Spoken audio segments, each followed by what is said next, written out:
네, 한 주간의 한반도 정세와 북한의 움직임을 짚어보는 문관연의 통일열차. 오늘도 외교 안보 분야를 오랫동안 취재한 연합뉴스 문관연 기자 모셨습니다. 안녕하십니까? 네, 오셨습니까? 안녕하십니까? 3차 남북 정상회담 이제 딱 6일 남았습니다. 지금 남북 연락사무소가 내일 모레 문을 연다고 하는데 이 소식 좀 전해주시죠. 네, 맞습니다. 내일 모레 오전 10시 반에 개성 공단 내에 있는 남북교류협력협의사무소에서 개소식을 갖고 곧바로 이제 업무에 착수할 예정인데요. 예. 업무에 착수하게 되면은 우리 남측에서는 천해성 통일부 차관과 약 30명 정도가 이제 상주를 하게 됩니다. 그리고 이제 북한에서도 20명 정도가 같은 건물, 같은 사무실에서 매일 얼굴을 맞대고 이제 일을 하게 되는 이런 상황이 벌어지는데요. 개성공단에서는 사실 그 전에도 개성공단 관리위원회가 있어서 통일부 이제 전직 차관인데요. 예. 여기에서 같이 근무를 한 적이 있습니다. 하지만 그 업무는 이제 개성공단 관리 운영에 대해 국한이 됐었는데요. 이번 같은 경우에 이제 공동연락사무소 같은 경우에는 우리 이제 현직 통일부 차관이 예. 근무를 하고 북한에서는 아직 조평통의 이제 부위원장이라 그랬는데요. 지금으로 예상할 수 있는 것은 그동안에 이제 남북 고위급 회담에 참여를 했던 전정수 또는 박용일 조평통 부위원장 이런 굉장히 고위급들이 매일 만날 수 있다면은 굉장히 남북 간의 현안에 대해서는 속도감 있게 논의가 될 가능성이 높습니다. 그렇기 때문에 현재 남북이 긴박하게 논의를 해야 할 것은 당연히 이제 엿새 앞으로 다가온 남북 정상회담도 포함을 해서 예. 이런 그 남북 간의 교류 협력 문제, 아울러서 현재 이 정부가 추진하고 있는 철도나 도로 연결 문제나 그리고 지금 산림 녹화 문제가 굉장히 또 큰 이슈가 될 것 같은데요. 이러한 문제에 대해서 다양하게 협의를 하는 그런 장소가 될 걸로 예상하고 그럼 있습니다. 남북 연락사무소로 매일 출퇴근을 하게 되는 건가요? 네, 주말 지금 이제 상주 개념인데요. 빼고. 예. 네.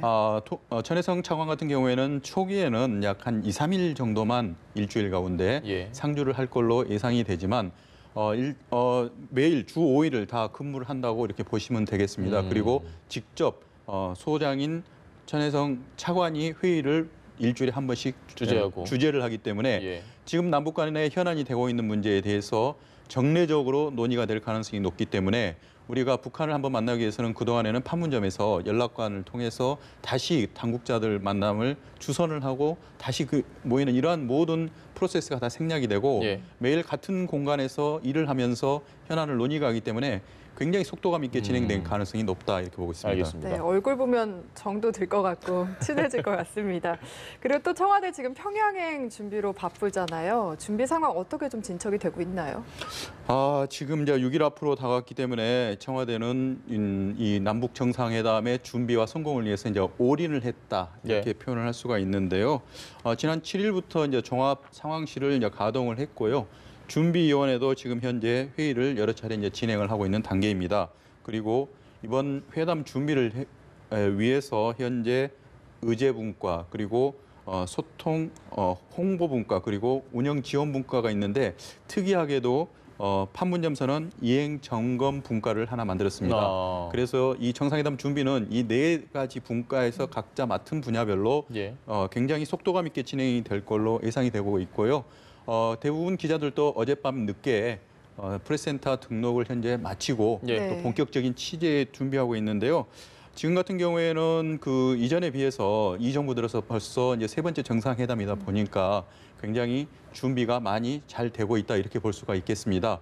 개인적으로는 굉장히 궁금한 것은 이제 평양에서 그동안에 2000년 6.15 정상회담 때 김대중 대통령이 한번 올라갔었고요. 2007년도 노무현 대통령이 예. 올라간 적이 있는데 궁금한 거는 이제 회담은 이제 정례화가 되긴 가지만 평양을 어떤 방식으로 가느냐. 그러니까 김대중 대통령 같은 경우에는 그 성남공항에서 순환공항까지 예. 직항로로 갔었거든요. 예. 노무현 대통령 같은 경우에는 직접 군사분계선 앞에 걸어서 군사분계선을 예, 넘어갔습니다. 기억납니다. 예. 그리고 나서 북한 측에서 준비한 승용차를 타고 평양 개성 고속도로를 통해서 이제 평양에 들어갔었는데요. 육로로 갈지 이런 직항로를 이용할지도 개인적으로는 되게 궁금하지만 이번 그 회담의 성공적인 문제는 결국은 얼마나 이 의제에서 성과를 거둬내느냐 이 예. 부분이 가장 중요하다 이렇게 보고 있습니다. 알겠습니다. 이번 2박 3일간의 일정 어떻게 진행될지 미리 한번 전망 좀 해주신다면요.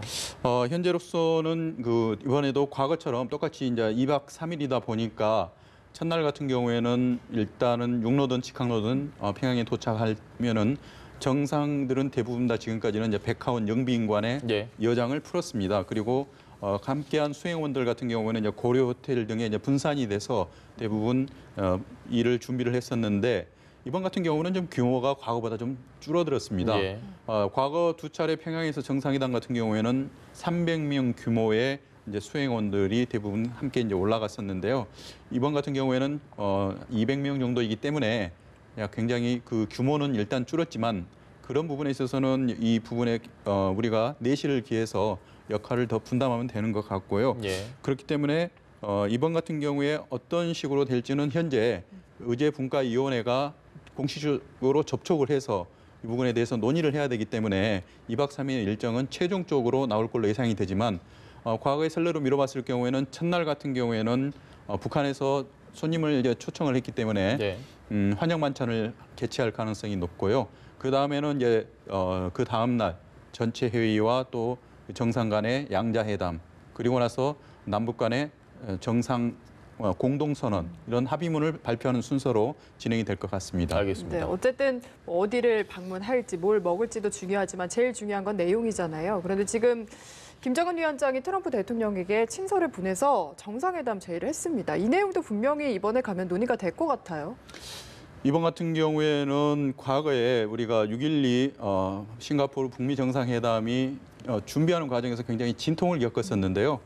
트럼프 대통령이 공개 서한을 발표해서 회담에 갈 수 없다 이렇게 취소를 하는 바람에 김영철 통일전선부장이 친서까지 들고 미국을 들어가서 결국은 정리가 됐고 또 그 와중에서 또 문재인 대통령 같은 경우에는 또 판문점에서 김정은 국무위원장을 만나서 당시에 서로의 어떤 부족했던 부분에 대해서 굉장히 해결하는 그런 촉진자 역할을 또 했었습니다. 예. 그렇기 때문에 이번 평양에서 열리는 그 남북 정상회담에서는 이 북미 정상회담으로 모멘텀을 얼마나 이어갈 수 있을지 그러니까 현재 4월 27일 판문점 남북 정상회담 그리고 6월 12일 싱가포르 북미 정상회담에서 한반도의 완전한 비핵화에 대해서는 합의를 했고요.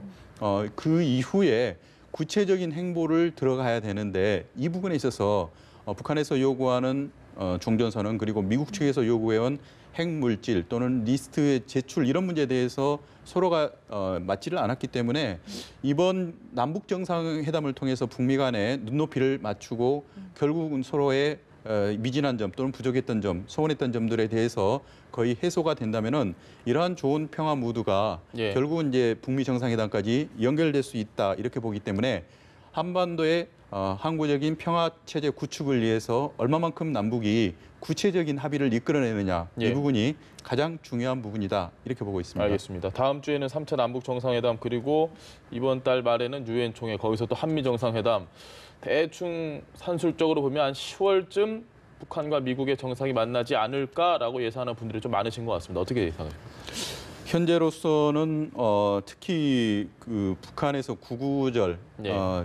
이 창건 70주년 기념 행사를 보고 미국에서 결국은 초청장을 북한에서 2차 북미 정상회담을 제의했다고 공개를 했습니다. 그렇기 네. 때문에 현재로서는 그 과연 김정은 국무위원장과 트럼프 대통령이 제3의 장소인 싱가포르에서 만났었는데요. 예. 이번에는 이제 미국에서 만나게 될지 또는 이제 평양에서 만나게 될지는 아직은 모르겠습니다만은 이런 일련의 프로세스로 봐서는 결국은 이제 11월 달에 미국에서는 이제 중간 선거가 있기 때문에 예. 네. 방금 말씀하신 대로 10월 달에 효과를 극대화하기 위해서 북미 간의 정상회담을 통해서 한반도 비핵화에 대한 실질적인 성과를 거둬낸다면은 그게 결국은 선거로 이어질 수가 있기 때문에 결국 트럼프 대통령은 10월에 김정은 국무위원장을 네. 만나려고 노력할 가능성이 높다 이렇게 보고 있습니다. 알겠습니다. 짧게 하나 더 여쭤보자면 워싱턴, 북한, 평양 중에는 어느 쪽이 또 가능성이 높다고 보세요? 1차 북미 정상회담이 끝난 이후에 트럼프 대통령이 김정은 국무위원장을 미국으로 초청하겠다 이렇게 발언을 했기 때문에 현재로서는 미국을 갈 가능성이 높다 이렇게 볼 수가 있는데요.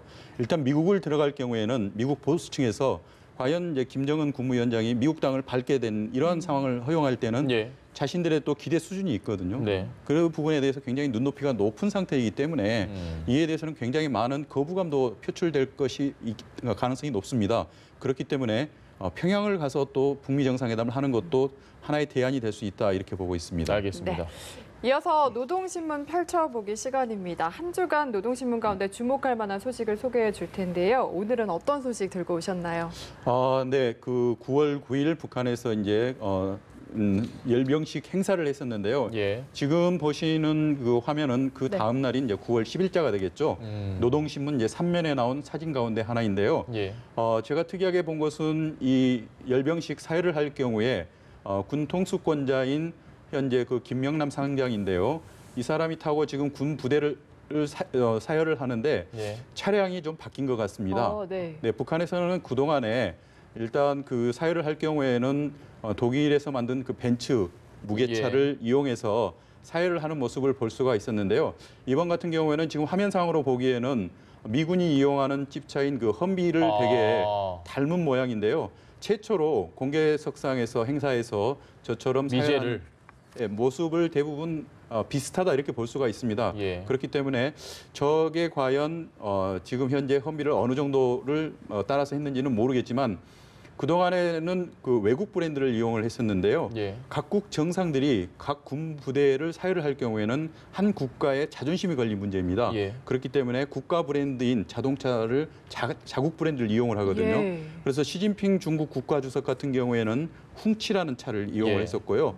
일본의 아베 수상 같은 경우에도 토요타에 있는 센츄리 모델을 이용합니다. 그리고 미국 트럼프 대통령도 항상 차량 같은 경우에는 캐딜락 원을 이용하는 것처럼 공개석상에서 국가 주권을 상징하는 이 통수권자가 사회를 할 경우에는 어떤 차를 타고 도느냐 이게 굉장히 중요한데 지금 화면에 보시는 것처럼 과거의 북한 같은 경우에는 오른쪽 게 과거죠. 오른쪽에 독일의 벤츠 차를 갖다가 개조를 한 저 차를 타고 사회를 한 모습을 보였는데요. 이번 구구절 행사에서 처음으로 왼쪽에 보시는 그 무게 차량인데요. 저기 지금 김명남 상장이 타고 있는데 저처럼 험비 모양을 본땄고요. 지금 현재 그 본네트 앞에 보면은 그 브랜드 부분이 있는데요. 저 부분을 자세히 보면은 727이라는 그런 표기가 있습니다. 북한에서 727하면은 우리로서는 이제 정전협정 체결일인데요. 자체적으로는 이제 전승절, 자신들이 한국 전쟁에서 이제 승리를 했다 해서 굉장히 승리를 자축하는 그런 브랜드이고 실제 727 브랜드가 북한에서 굉장히 고급 브랜드로 활용이 되고 있습니다.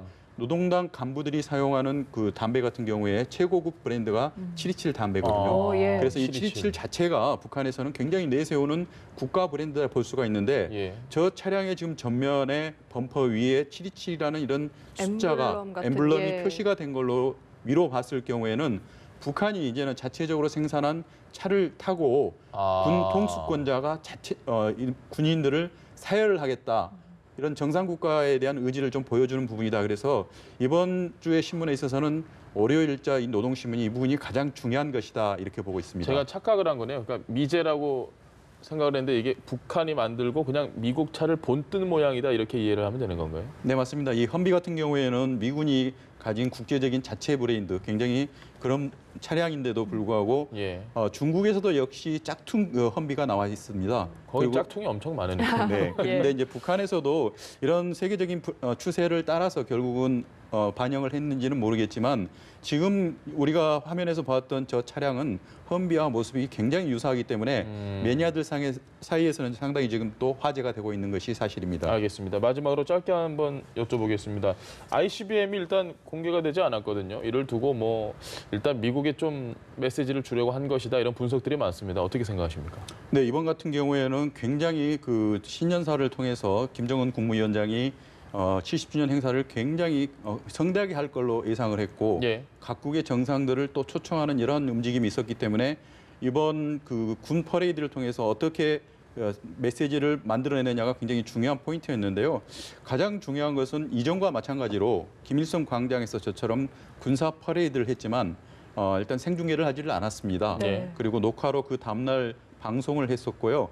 이 중요한 내용 가운데 올해 2월 달에 당장 창군절 같은 경우에는 화성 14호 또는 화성 15호 ICBM급 미사일인데요. 이게 미국 본토를 타격할 수 있는 사거리를 가지고 있기 때문에 미국으로서는 가장 민감하게 생각하는 부분이거든요. 하지만 2월 달에 이러한 무기를 공개를 했던 북한이 이제 6월 달에 북미 정상회담을 했고 지금 본격적인 한반도 평화체제 구축에 대한 논의가 시작되는 이 와중에 9월 달에 구구절 행사 열병식에서는 결국은 ICBM을 모두 다 공개를 하지 않았고 등장을 시키지 않았거든요. 이 부분은 미국에 대해서 던지는 메시지가 아주 강하고 이러한 이유로 인해서 미국에서는 결국은 김정은 국무위원장의 친서를 공개를 하면서 북미 정상회담 개최에 대한 본격적인 그러한 행보를 시작하게 된 것입니다. 그렇기 때문에 이번에 북한이 개최했던 9월 9일 날 이 행사 자체는 모든 것이 사실은 태평양 건너에 있는 트럼프 대통령한테 화해 제스처의 메시지를 통해서 보냈던 것이다 이렇게 볼 수가 있고 예. 이를 또 캐치한 또 트럼프 대통령은 곧바로 친서를 공개하면서 북미 정상회담을 개최하는 데 대해서 긍정적인 답변을 화답한 것으로 이렇게 볼 수가 있겠습니다. 알겠습니다. 네, 어쨌든 지금의 긍정적인 남북미 분위기가 좀 10월까지 이어졌으면 좋겠네요. 지금까지 연합뉴스의 문관현 기자와 함께했습니다. 감사합니다. 고맙습니다.